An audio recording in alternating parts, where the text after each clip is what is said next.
आइए सुनिए, देखिए, समझिए सनातन सत्य। जैसी दृष्टि वैसी सृष्टि, दृष्टि विज्ञान। कुदरत, कुदरती रचना एवं कुदरत के कानून से शाश्वत सुख की प्राप्ति। जोधपुर के परम पूज्य महात्मा उपासक प्रोफेसर डॉक्टर सोहन राज तातेड़ के निर्देशन में सनातन सत्य। जैसी दृष्टि वैसी सृष्टि, दृष्टि विज्ञान।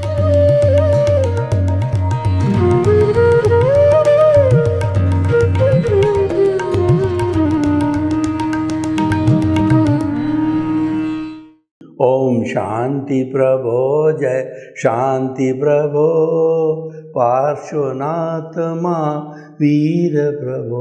ओम शांति प्रभो, जय शांति प्रभो, पार्श्वनाथ महावीर प्रभो। ओम शांति प्रभो, जय शांति प्रभो, पार्श्वनाथ महावीर प्रभो। ये मेरे भीतर विराजमान शुद्ध आत्मा भगवान, आप मुझे ऐसी शक्ति दो, जागृति दो कि मेरा राग द्वेष हर क्षण घटता रहे, मेरा संभाव बढ़ता रहे, मैं किसी के दोष नहीं देखूं, मेरे द्वारा किसी को दुख न हो और मेरे मन में किसी के प्रति बुरे भाव न आए, मेरे मन में किसी के प्रति अभिप्राय और ओपिनियन देने की भावना न हो। मुझे हर जन्म में मुक्ति के कर्म मिले, मुझे हर जन्म में ज्ञानी पुरुष सद्गुरु मिले। ऐसी कृपा करो, आशीर्वाद दो और जागृति दो, शक्ति दो। भाइयों और बहनों, मातृशक्ति को नमन। आज का हमारा बहुत सुंदर विषय जीवन की रोजमर्रा की समस्याओं का समाधान। देखिए, हम जब जन्म लेते हैं तब से ले जा करके जब तक हमारी मृत्यु होती है, इस पीरियड को हम जीवन कहते हैं। और इस जीवन के अंदर जैसे प्रतिदिन धूप आती है, छाँव आती है, सुख आता है, दुख आता है, रात आती है, दिन आता है, ऋतुएं आती है, जैसे जैसे समय बदलता रहता है तो जीवन के अंदर हमारी समस्याएं भी आती है। लेकिन प्रकृति का ये नियम है, हर समस्या के साथ में उसका समाधान छुपा हुआ है। वह समाधान अदृश्य होता है और समस्या दृश्य होता है। जो महापुरुष होते हैं, चिंतनशील होते हैं, साधक लोग होते हैं, जो श्रद्धा और सबूरी रखते हैं, वह अपनी पैनी नज़र से उस समाधान को ढूंढ लेते हैं। तो हमको वो पैनी नज़र पैदा करनी है, उसका नाम है दिव्य दृष्टि। हम आपको इस एपिसोड के अंदर वह पैनी नज़र, वह दिव्य दृष्टि देना चाहेंगे, जिससे कि रोज़मर्रा की समस्याओं का समाधान हो जावे। और हम आपको बताते हैं कि 100 बीमार एक अनार, कहावत है कि एक अनार का जूस 100 बीमार लोगों को दिया जाता तो सभी ठीक हो जाते हैं। हम ऐसा आपको सूत्र देंगे, ऐसा आपको नेक्टर देंगे, अमृत देंगे, टॉनिक देंगे कि जिसके माध्यम से जो है आप हर समस्या का समाधान पा सकते हो। देखिए, जीवन के अंदर समस्याएं कई तरह की होती है। व्यक्तिगत समस्या, पारिवारिक समस्या, सामाजिक समस्या, आर्थिक समस्या और स्वास्थ्य संबंधी समस्या, घरेलू जो झंझट संबंधी समस्या, हमारी भावनात्मक समस्याएं, हमारे मानसिक अशांति की समस्याएं, ऐसी ऐसी अनेकों समस्याएं पैदा होती है।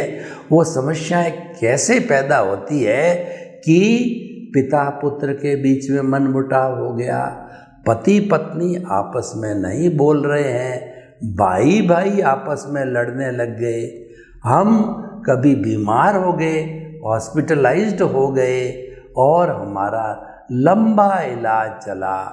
ये स्वास्थ्य संबंधी समस्या है। आर्थिक समस्याएं आती है, हमारे जो खर्चा होता है वह जो है महीने का 20,000 का है, हमारी आमदनी 15,000 की होती है। और लोगों के कई समस्या ऐसी आती है कि बच्चे बड़े हो जाते हैं और उनकी शिक्षा बहुत महंगी है, फिर उनकी ब्याह शादी करना वह भी महंगा है, फिर उनको सेटल करना वो भी इजी काम नहीं है। तो ये सारी समस्याएं जीवन के अंदर आती रहती है। कोई हमारे पे कोर्ट केस कर देता है, कोई भाई भाई की जायदाद को लेकर के झंझट खड़ा हो जाता है, और कोई पड़ोसी के बीच में झगड़ा खड़ा हो जाता है, कोई दुकान को लेकर के झगड़ा हो जाता है, व्यापार के अंदर पैसे कोई दबा देता है। तो ऐसी कई समस्याएं हमारे जीवन के अंदर आती रहती है। तो हम आपको वह पैनी दृष्टि, वह दिव्य दृष्टि क्या देते हैं वो समझिए आप अच्छी तरह से। सबसे पहले तो ये है कि आपका पुण्योदय होना चाहिए। समस्या का समाधान उसी को मिलता है जिसका कि पुण्योदय प्रबल होता है। अगर आपका पुण्योदय प्रबल है तो आपको कोई न कोई रास्ता मिल जाता है, और पुण्योदय प्रबल होने से वह समस्या भोगनी तो पड़ेगी, लेकिन या तो भोगते भोगते वह तकलीफ नहीं देगी, या भोगने के बाद आराम से भोग करके उससे पिंड छूट जाएगा। तो इस तरीके से ये समस्या, हम आपको क्या कहते हैं कि पुण्योदय जिसको होता है उनको सद्गुरु मिल जाते हैं, उनको ज्ञानी पुरुष मिल जाते हैं। तो हमारा पुण्योदय और ज्ञानी पुरुष का अतिशय, ज्ञानी पुरुष का पुण्योदय और उसका जो है कहना चाहिए निमित्त भाव, हमारा निमित्त भाव, ये सभी बातें मिलकर के, और हमको हमारा गुरु है वो ज्ञान संप्रेषित किया जाता है। क्योंकि जो है ज्ञान के बिना अज्ञान समाप्त नहीं होता है। अज्ञान और ज्ञान प्रतिरोधात्मक शक्ति है। जहर को जहर से मारा जाता है। अज्ञान को जीतने के लिए ज्ञान को हाजिर करना है, और संपूर्ण नाश करने के लिए विज्ञान को लाना होता है। इसीलिए अज्ञान, ज्ञान और विज्ञान, ये तीन चीज़ें हुई। हमको विज्ञान की प्राप्ति करके सिद्ध बुद्ध मुक्त बनना है, शाश्वत सुख की नींव लगानी। आज का आज शाश्वत सुख मिल नहीं सकता, वो नींव लगानी। नींव लगाने का अर्थ यह कि रोज की समस्याओं का स्थायी समाधान मिल जाना। तो आप देखिए, हमको गुरु बिना ज्ञान नहीं। गुरु गोविंद दाऊ खड़े और काके लागू पाए, बलिहारी गुरु आपनी और गोविंद दियो बताए। जो गुरु होता है वह ईश्वर के दर्शन कराता है। इसीलिए हम गुरु को प्रणाम पहले करते हैं, ईश्वर को बाद में कराते हैं, क्योंकि ईश्वर का दर्शन गुरु ने कराया। तो गुरु क्या होता है? हमारे जो अंधकार रूपी तिमिर है, अंधेरा है, उसको हमारे भीतर ज्ञान का एक दीपक जला देता है। ये दीपक है, वो ज्ञान का प्रतीक है। एक दीपक को घना अंधेरा शताब्दियों का वो जला दिया जाता है, तो उस तिमिर को वो हर लेता है। इसीलिए हमारी जो सरस्वती देवी जो माँ है, ज्ञान की देवी है। कोई भी ज्ञान का हुक्म, कॉन्फ्रेंस या कोई भी किया जाता है तो सबसे पहले वो हमें दीप प्रज्वलन करते हैं। इसका अर्थ यह है कि हम देवी को याद करते हैं, हे देवी हमारे इस ज्ञान यज्ञ को आप निर्विघ्न संपन्न करें और हमारे भीतर सतत ज्ञान का दीपक जलावें, जीवन भर हम ज्ञानमय रहें। तो देखिए कि वह ज्ञान हमको गुरु देता है। वह गुरु क्या करता है कि हमारे को सरेंडर कराता है कि द्रव्य कर्म, भाव कर्म, नौ कर्म, मन वचन काया तथा मेरे नाम की सब माया आप प्रकट परमात्मा प्रभु के सुचरणों में समर्पित करता हूँ। जो ही हम समर्पण करते हैं, भक्ति मार्गी हो जाते हैं। उसकी भक्ति मार्गी के कारण गुरु जो है उसका अतिशय होता है। तो हमारा वो जो दर्शनावरणीय मोह है, हमारा जो अनंतानुमंदिकशा है, उसको अपने ज्ञान से वो भस्मीभूत कर देता है। ये उसका अतिशय होता है, पुण्योदय होता है। और हमारा पुण्योदय, उसका पुण्योदय मिलता है जब ये ज्ञान हमको मिलता है। वो मिलते ही क्या है कि हम जो है वह एक निमित्त बन जाते हैं। कैसे निमित्त बनते हैं मैं आपको बताऊं कि ये जो कालबेलिए होते हैं ये पुंगी बजाते हैं। पुंगी की आवाज़ इतनी मधुर होती है, बड़े बड़े नाग उस पुंगी की जो सुरीली आवाज़ के ऊपर नाचने लग जाते हैं। तो ये कालबेलिए बड़े होशियार होते हैं। तो नाग नाचता है तो उसके कंठ के अंदर जहाँ जहर की थैली होती वहाँ पकड़ करके, और जिस तरीके से हम जो है निम्बोली का गुठली कैसे निकाल देते हैं पकी हुई की, तो वह उस जहर की थैली को गुठली के रूप के अंदर बाहर फेंक देता है, उसकी सर्जरी कर देता है और उसको एक साधारण नाग विषहीन बना देते हैं। पहले विषेला नाग था, अब विषहीन हो गया और अपने पिटारे में बंद कर देते हैं, अपने कमाई का साधन बना देते हैं, अपने हाथ के डसाते हैं। फिर भी क्योंकि वह चला गया, विष चला गया। तो हमारा विष है जो अनंतानुमंदिकशा है, उस थैली को गुरु बाहर फेंक देता है। हमारे नए कर्मों का बंधन नहीं होता है, होता है मामूली सा होता है। कौन सा? क्योंकि जो डाइल्यूट बचे हुए हैं दर्शन मोहनीय के अंदर, अप्रत्याख्यानी, प्रत्याख्यानी और स्वंजलन है, वो बहुत नॉर्मल निर्मल होते हैं। और वो एक समय में बंद हुआ, दूसरे समय के अंदर भुगतान हुआ, तीसरे समय के अंदर वो विनाश हो गया। यानी कि वह जो है इरियापतिक कर्म कहलाते हैं। इतना मात्र बचता है। तो भाई और बहनों, हमको ज्ञान मिला, हम निमित्त बन गए। तो अब देखिए कि हम निमित्त हैं तो हम आगे बढ़ते हैं। तो आगे बढ़ने के बाद में हमको 2 सूत्र दिए जाते हैं। एक तो ये होता है कि तुम चिंतन करो कि मन वचन काया से मुक्त ऐसा मैं शुद्ध आत्मा हूँ। यानी दृष्टि के अंदर एक बात फिट कर दो, जो हमारी रोजमर्रा की समस्या है वो अपना खेल खेल रही है। पैसे की कमी हो रही है, किसी से झगड़ा हो रहा है, तो होने दो, आप उसको रोक नहीं सकते। जो उदय प्रारब्ध है वह तो ऑटो मोड से चलता, वो मैकेनिकल आत्मा कहलाती है। उसको चलने दो, उससे मुक्त रहना, उसके साथ जुड़ना नहीं, उसमें टांग अड़ाना नहीं। टांग अड़ाएंगे तो टांग हमारी टूट जाएगी। इसीलिए कहा गया है कि स्थूल संयोग, सूक्ष्म संयोग, वाणी के संयोग सब पर हैं, पराधीन है। यह ज्ञान मेरे हृदय में संस्थापित रहे, कोई दखल करूं नहीं, यानी मैं उसको डिस्टर्ब नहीं करूंगा। इस भुगतान को डिस्चार्ज होने दो। बर्फ़ की शिला में जैसे पिघलती जाती है तो डिस्चार्ज होने दो। ये मन वचन काया की बैटरी डिस्चार्ज हो रही है।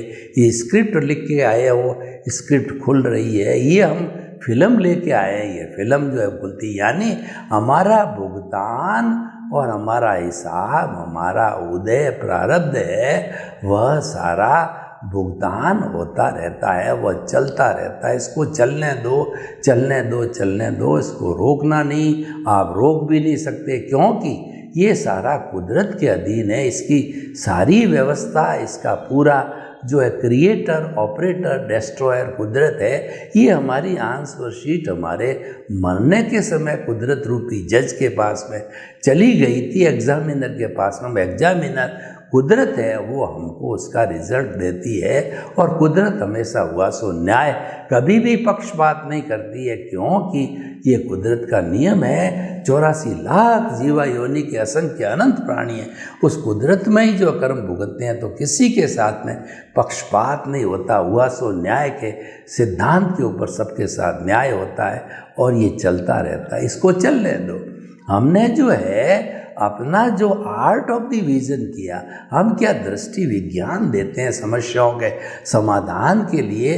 वह दृष्टि विज्ञान क्या है? वो भावों से आवेशित है, उसके अंदर शब्द नहीं है केवल भाव चलते हैं तो हमारे जो भीतर जो है हमारा आज्ञा चक्र पे हमने जो हमारे प्रभु को जो है वो बिठा दिया उसकी प्राण प्रतिष्ठा करके, यानी जो है केंद्र में हमारी शुद्ध आत्मा है और उस केंद्र के साथ साथ में हमको अकर्ता बना दिया हमारे जो है वो ज्ञान देने वाला में से। तो निमित्त निर्दोष अकर्ता और शुद्ध आत्मा रूपी ओरा जो है वो शुद्ध आत्मा के चारों तरफ बन गया।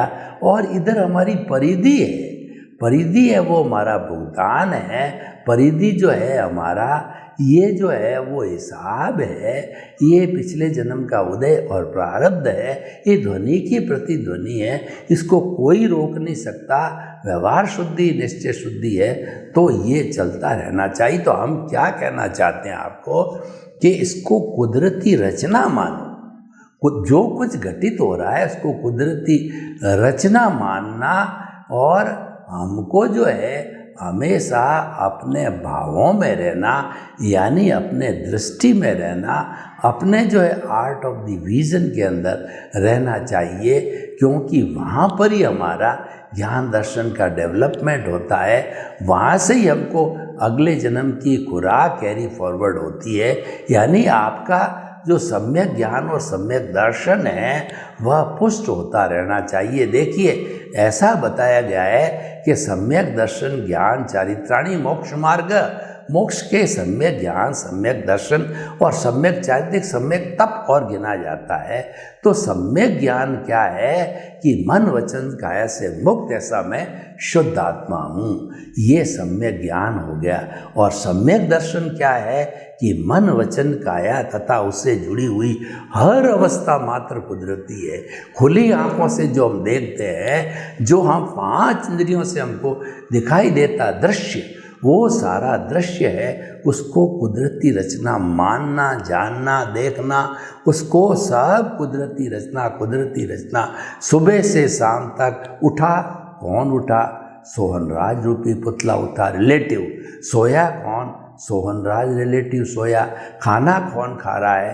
कि रिलेटिव सोहनराज खा रहा है। और सोहनराज किससे बात कर रहा है, प्रवचन दे रहा है कि रिलेटिव व्यू पॉइंट से सोहनराज कर रहा है, जो कि नामधारी देहधारी और पैकिंग रूप में है, लेकिन रियल रूप से जो है मन वचन काया से मुक्त ऐसा मैं शुद्ध आत्मा हूँ, वह रियल रूप से विराजमान है। दृष्टि के अंदर आप कुदरती रचना, कुदरती रचना, कुदरती रचना देखते जाओगे, सारा जड़ का संसार देखते जाओगे, और ये चिंतन कुदरती रचना के साथ चलेगा कि मन वचन काया से मुक्त ऐसा मैं शुद्ध आत्मा हूँ। और मन वचन काया तथा उससे जुड़ी हुई हर अवस्था मात्र कुदरती रचना है। तो कुदरती रचना मानते चलिए, मान के चलिए। और कुदरती रचना क्या है कि ये जो पूरा ब्रह्मांड है उसमें 6 समवाय होते हैं, उसके अंदर चेतन, अचेतन और हमारा जो है मोशन, रेस्ट, टाइम और स्पेस, ये 6 जहाँ तत्व होते हैं वहीं लाइफ है और वहीं पर जीवन है और वहीं पर कर्मों का भुगतान होता है। ये कुदरत है और इनकी जो अवस्था है बदलती रहती है। 6 द्रव्यों की, 6 तत्वों की अवस्था बदलती रहती है। वह अवस्था मात्र कुदरती रचना है, क्योंकि अवस्था का बदलना प्योरली टेम्परेरी है। अवस्था मात्र जो है नाशवान होती है, आई गई, सुख के बाद दुख, दुख के बाद सुख, ये चलता रहता है। रोज़मर्रा की समस्याओं में चलता रहा है, चलेगा, चलने दो। और लेकिन हमें उससे मुक्त रहना है, उसके साथ जुड़ना नहीं है। उसके साथ अगर फोर्स के साथ जुड़ गए तो क्योंकि हमारे को ज्ञान प्राप्त है, तो हमारे को ज्ञान लेते समय के अंदर एक आत्मा की भाव सत्ता निकलती है, प्रज्ञा। यानी हमारा जीवन प्रज्ञा से हो जाता है। ये जो मन वचन काया ये अज्ञा है और प्रज्ञा होती है वो हमारी मोक्ष की अभिलाषी है, जो हमारी मोक्ष की जो है प्रतिनिधि होती है। और वह जो है वो अशब्द वाली होती है, इंट्यूशनल होती है। और जो हमारी अज्ञा होती है शब्दों वाली होती है, उसको हम इंटेलेक्चुअल कहते हैं। ये शब्द हमारी बुद्धि तक चलते हैं, बुद्धि के परे प्रज्ञा के अंदर शब्द नहीं है, वहाँ केवल एहसास, अनुभूति रहती है। तो वो हमारा जो है ये चलता रहता है। तो हमारा ये काम करते करते जो जगत जो कार्य कर रहा है वो ये काम होता रहता है, और लेकिन ये होते ही हम मुक्त रहते हैं, उसके साथ जुड़ते नहीं हैं। कुदरती रचना ये कहलाती है, और कुदरत ये कानून के तहत चलती है। कुदरत का कानून है कि as you will so will you reap, जैसा करोगे वैसा भरोगे। तो इस कानून के तहत ये सारा कार्य चलता रहता है कुदरती रचना के तहत, और हम उसको देखते रहते हैं। तो जो आज का हमारा एपिसोड है कि रोज़मर्रा की समस्याओं का समाधान ये है कि जो कुछ भी समस्या आपके सामने चल रही है उसको कुदरती रचना मानो, और आप कहो कि उसके अंदर मैं कहीं भी जिम्मेवार नहीं हूँ, मेरी इसमें कोई जिम्मेवारी नहीं है, क्योंकि आपने तो जन्म और जन्म से पहले ही कुदरत को सौंप दिया था।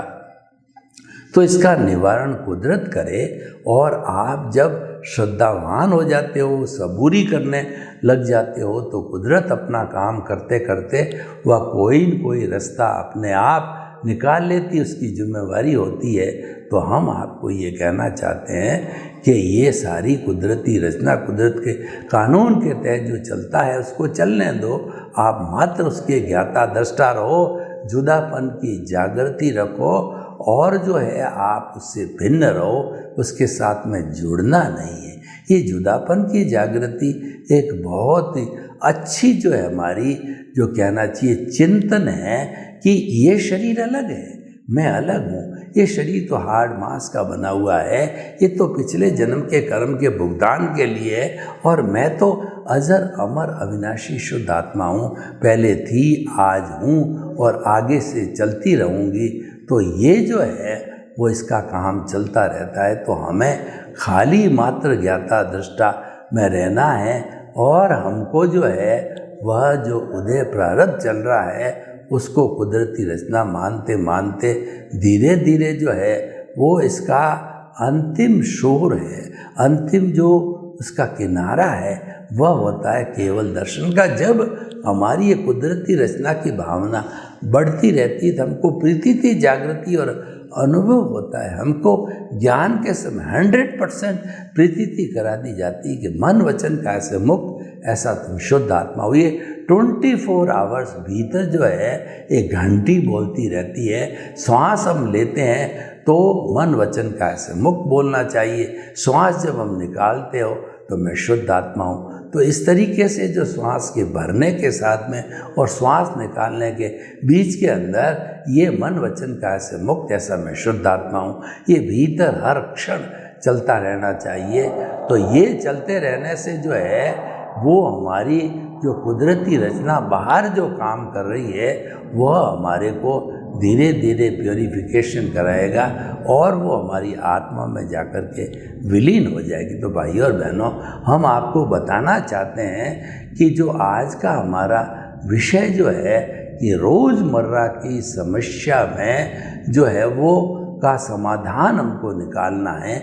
वो समाधान है उसको कुदरती रचना। देखो, बीमारी आई, आर्थिक संकट आया और भी कोई तरह की तकलीफ आई है तो उसको कुदरती रचना मानो, जानो और देखो।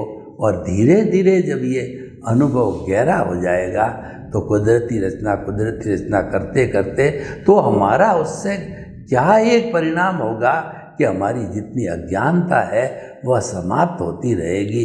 अज्ञानता की संपूर्ण जो है समाप्ति के बाद में हम जो है अपने गंतव्य को प्राप्त कर लेते हैं और हम सिद्ध बुद्ध तक भी बन जाते हैं। तो हम आपको ये कहना चाहते हैं कि आप जो है हमेशा जो है वो अपनी रोज़मर्रा की समस्याओं को दृष्टि में देखें। आप उसको जो है अपना भीतर जो इमेजिनेशन है, हमारी सोच है, समझ है, जहाँ पर प्रभु विराजमान है उसके इर्द गिर्द इसको देखें तो आपको ऑटोमेटिकली समस्याएं का समाधान होता रहेगा। क्योंकि वो स्थायी नहीं है, न तो समस्या स्थायी है न उसका समाधान स्थायी है। समस्या आई, ये सारा भुगतान है, हिसाब है, ये हमारा जो कहना चाहिए रिजल्ट है। तो वो तो जो अवस्था होती है वो तो टेम्परेरी होती है, चला जाएगी, स्थायी कोई नहीं। पूरी जो विश्व के अंदर आत्मा को छोड़ करके समस्त जो जड़ पदार्थ है वह प्योर टेम्परेरी है, और जड़ के गुण अलग है, चेतन के गुण अलग है। चेतन तो अपने स्वभाव में रमण करता है, और जड़ है वो गलन मिलन धर्मा होता है, वो टूटता है, जुड़ता है और नया बनता है, और वह सारा भुगतान करके अलग हो करके, और वह अपना जब संपूर्ण रूप से अलग हो जाता है, यानी जो प्रतिष्ठित आत्मा है वह समाप्त हो जाती है, तो प्रतिष्ठित आत्मा के साथ जितना जितना जड़ जुड़ा हुआ है वह जड़ है, वह भी समाप्त होकर के, और केवल हमारी शुद्ध बुद्ध आत्मा अपने संपूर्ण अस्तित्व को प्राप्त कर लेती है, वह स्पष्ट वेदन को प्राप्त हो जाती है, और हमारी रोज़मर्रा की समस्याओं का समाधान आ जाता है। देखिए, समस्या आती है, लेकिन उस समस्या को हम श्रद्धा और सबूरी की नज़र से देखते हैं। श्रद्धा का मतलब है हमारे भीतर ही आत्मविश्वास जागना चाहिए, ये समस्या है मेरे कर्म के भुगतान के लिए आई है। कर्म पूरा होते ही समस्या को जाना होगा, यानी फिर हमको धैर्य रखना है, श्रद्धा और सबूरी रखेंगे तो हम धीरे धीरे जो है वो जो है पवित्रता की ओर जाते रहेंगे। सर्वे भवन्तु सुखिनः, सर्वे सन्तु निरामया। लोक के सब जीवों को सुख मिले, शांति मिले, आनंद मिले, प्रेम मिले, सौहार्द मिले, और सभी हम वसुधैव कुटुम्बकम की अवधारणा को साकार करते हुए आगे बढ़े। आपके प्रति मंगल मांगता हूँ।